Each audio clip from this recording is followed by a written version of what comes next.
Hello. तो कैसे हो भाई आप लोग। कल की क्लास में मैं आप लोगों को बताई थी फिजिक्स के कुछ इंपॉर्टेंट क्वेश्चन, आज उसको कंटिन्यू करते हैं। ठीक है, तो ये जो सारे सवाल होने वाले हैं आज वो 2022 के ही हैं जो कि जैक पॉलिटेक्निक में आ चुके हैं। तो स्टार्ट करते हैं। अच्छा, ये सारे सवाल मैं आप लोग को बताई थी, एक बार फिर से देख लो, रिवाइज करवा देती हूँ कि अच्छा ठीक है। रेटिना पर बना प्रतिबिंब होता है वास्तविक और उल्टा।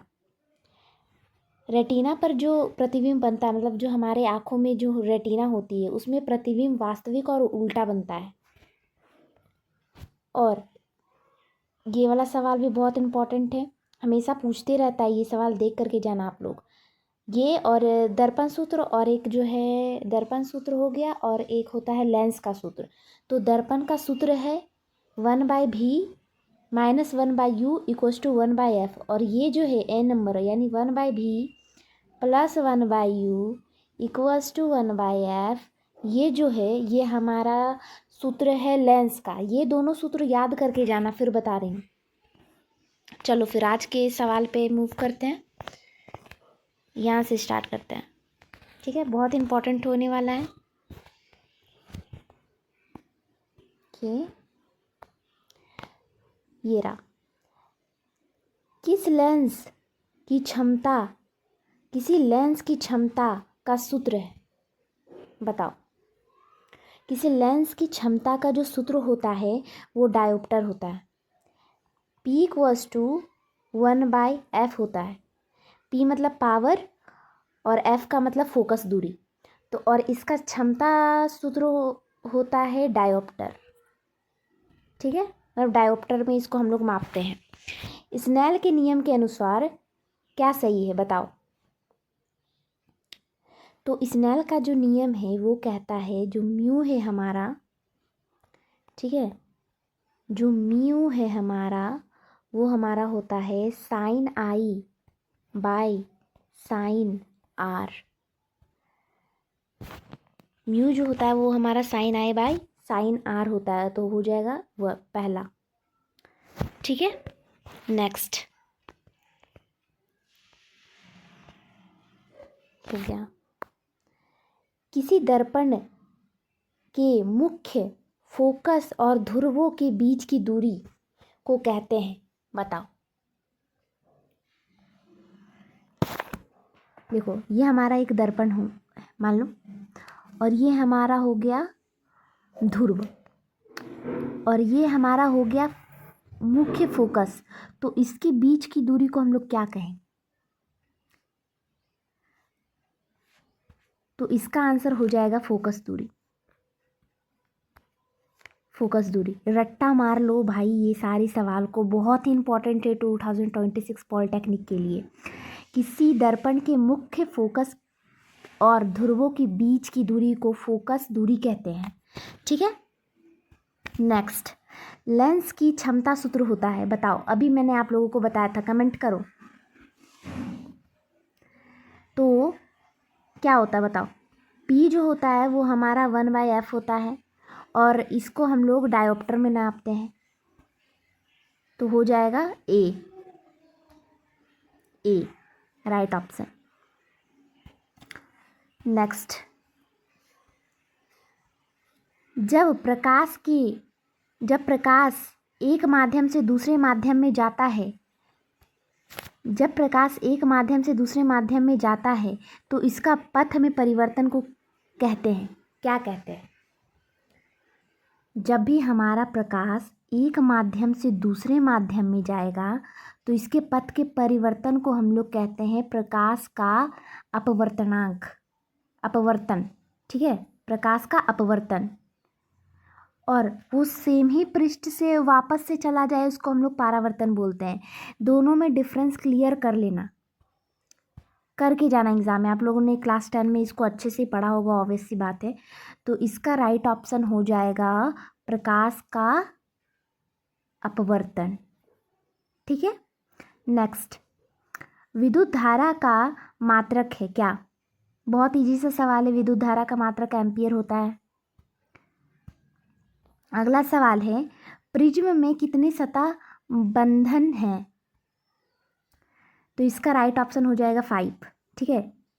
प्रिज्म में कितने सतह बंधन है? तो 5। लेकिन जो प्रिज्म होता है वो अगर कोई लाइट को, एक वाइट लाइट है मतलब कि सफ़ेद प्रकाश को, वो 7 रंगों में विभक्त कर देता है। ठीक है। लेकिन इसमें जो सतह बंधन होते हैं वो 5 होते हैं। नेक्स्ट, चलो, यदि किसी वस्तु का द्रव्यमान m है तथा वेग भी मीटर सेकंड है तो इसकी गतिज ऊर्जा है, बताओ। तो हम लोग जानते हैं जो गतिज ऊर्जा होता है कि ये होता है 1/2 mv²। ये फॉर्मूला याद होना चाहिए सबको कि गतिज ऊर्जा जो होता है उसका फॉर्मूला होता है 1/2 mv² या 1/2 mv या फिर k = mv²। तो इसका राइट ऑप्शन हो जाएगा हमारा ए, 1/2 mv²। ठीक है। नेक्स्ट, श्वेत प्रकाश कहा जाता है, बताओ। श्वेत प्रकाश कहा जा सकता है। श्वेत प्रकाश को हम लोग क्या कहा जा सकता है? मोनोक्रोमेटिक, डाइक्रोमेटिक, पॉलीक्रोमेटिक या इनमें से कोई नहीं। तो इसका सही ऑप्शन हो जाएगा सी। श्वेत प्रकाश को हम लोग पॉलीक्रोमेटिक भी बोलते हैं। और ये सारे सवाल मैं फिर से बोल रही हूँ 2022 में आया है, तो आप लोग को ध्यान में रख के जाना है। ठीक है। तारों का चमकने का कारण है, कौन सा सही होगा?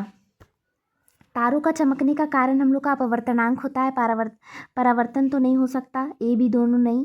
तो ये हमारा हो जाएगा ए, राइट ऑप्शन है। तारों का चमकने का कारण अपवर्तन। नेक्स्ट क्वेश्चन, इनमें से कौन सा सदिश राशि नहीं है? अच्छा, ये नहीं वाला सवालों में ना ध्यान देना होता है, क्योंकि हम लोग सवाल को अच्छे से पढ़ते नहीं हैं और इसमें से लगा देंगे इनमें से कौन सा सदिश राशि है। पहला वाला देखिए, और ये सदिश और अदिश, ये वाला जो है ना, इससे हमेशा एक सवाल तो रहते ही हैं। तो इनमें से कौन सा सदिश राशि नहीं है? सदिश राशि यानी जिसमें दिशा हो। तो इसका एक ट्रिक मैं आप लोगों को बता देती हूँ। जिसमें व और ब होता है ना, वो सदिश राशि होता है। ठीक है, वो सदिश राशि होता है। तो इनमें से कौन सा नहीं है वो आप लोग बताओ। चाल में ना तो वह है और ना ही वह है। देखो, विस्थापन, वेग, त्वरण, ये जो है वो सारे के सारे हैं सदिश, लेकिन नहीं है तो वो हो जाएगा चाल। तो राइट ऑप्शन हो जाएगा बी। ठीक है। नेक्स्ट, इनमें से कौन त्वरण का मात्रक नहीं हो सकता? Kilometre second square, centimetre second square, metre square, ये तीनों ही हो सकते हैं, लेकिन किलोमीटर सेकंड नहीं होगा। सेकंड मतलब स्क्वायर होना चाहिए सेकंड में। ठीक है। नेक्स्ट,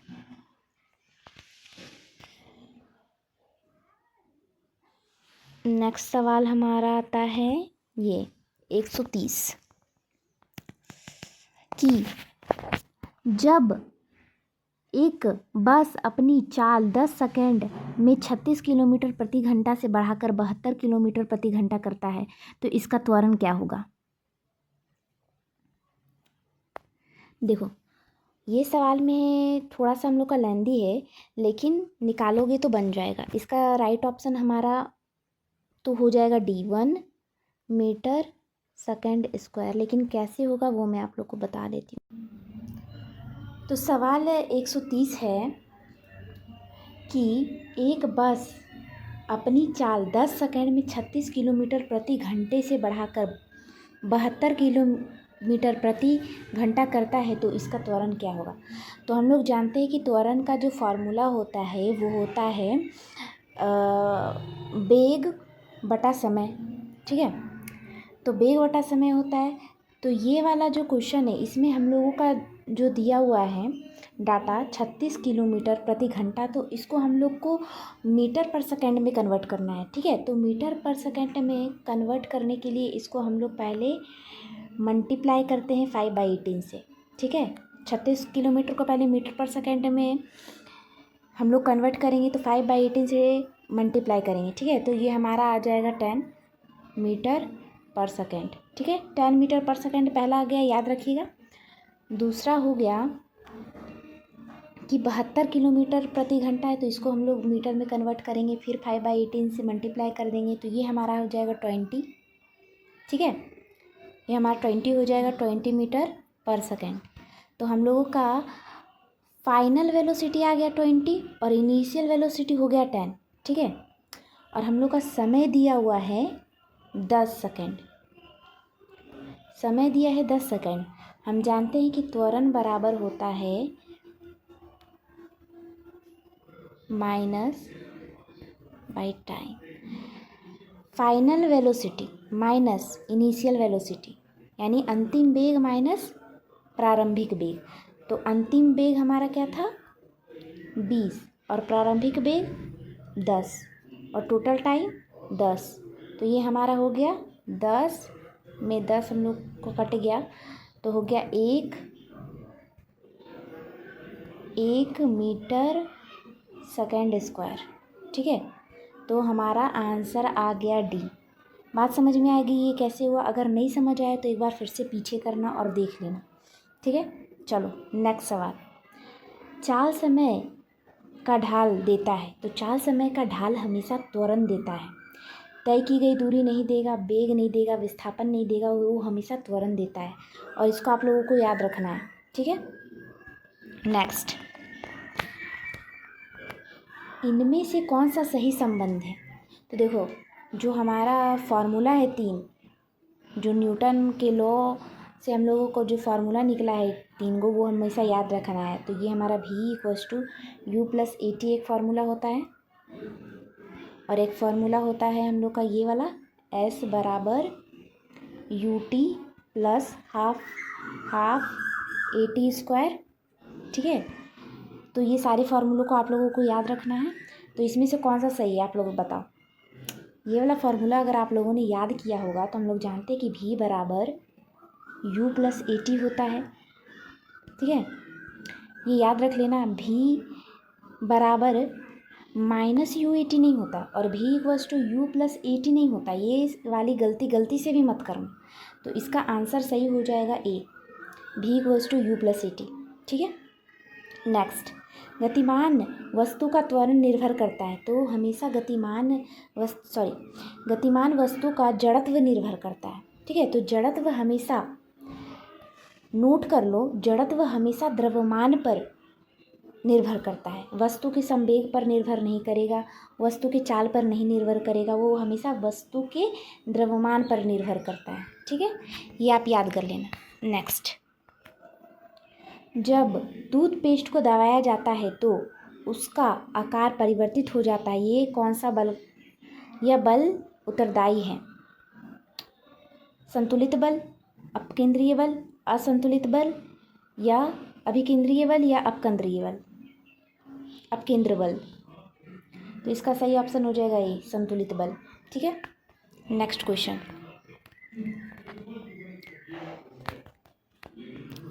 रॉकेट किस संरक्षण के सिद्धांत पर कार्य करता है? द्रव्यमान, बी ऊर्जा, सी संवेग, डी वेग। तो ये हमेशा संवेग पर काम करता है, ये आप लोगों ने पढ़ा होगा क्लास 10th में। ठीक है, 1 न्यूटन बराबर होता है, तो 1 न्यूटन हमेशा 10⁵ डाइन के बराबर होता है। ठीक है, इसको याद कर लेना, एकदम कंठस्थ कर लेना, क्योंकि बहुत इंपॉर्टेंट है ये सवाल। 1 न्यूटन बराबर होता है हमारा 10⁵ डाइन के। ठीक है, नेक्स्ट, संवेग का मात्रक है, तो संवेग का मात्रक होता है किलोमीटर पर सेकंड। ये याद करने का चीज़ है, इसको याद कर लेना कि संवेग का मात्रक किलोमीटर पर सेकंड होता है, और 1 न्यूटन बराबर होता है हमारा 10⁵ डाइन के। ये वाला याद कर लेना, बहुत इंपॉर्टेंट सवाल है, हमेशा पूछते रहता है जैक पॉलिटेक्निक में। मिलते हैं नेक्स्ट वीडियो में। और हाँ, अगर सच में वीडियो अच्छा लगा है तो आप लोग को लाइक करना है, चैनल को सब्सक्राइब कर लेना और अपने दोस्तों में शेयर करो। और एक चीज़, अगर आप लोग को नेक्स्ट किस चीज़ का वीडियो चाहिए वो मुझे कमेंट में बता देना। ठीक है, बाय बाय, थैंक यू।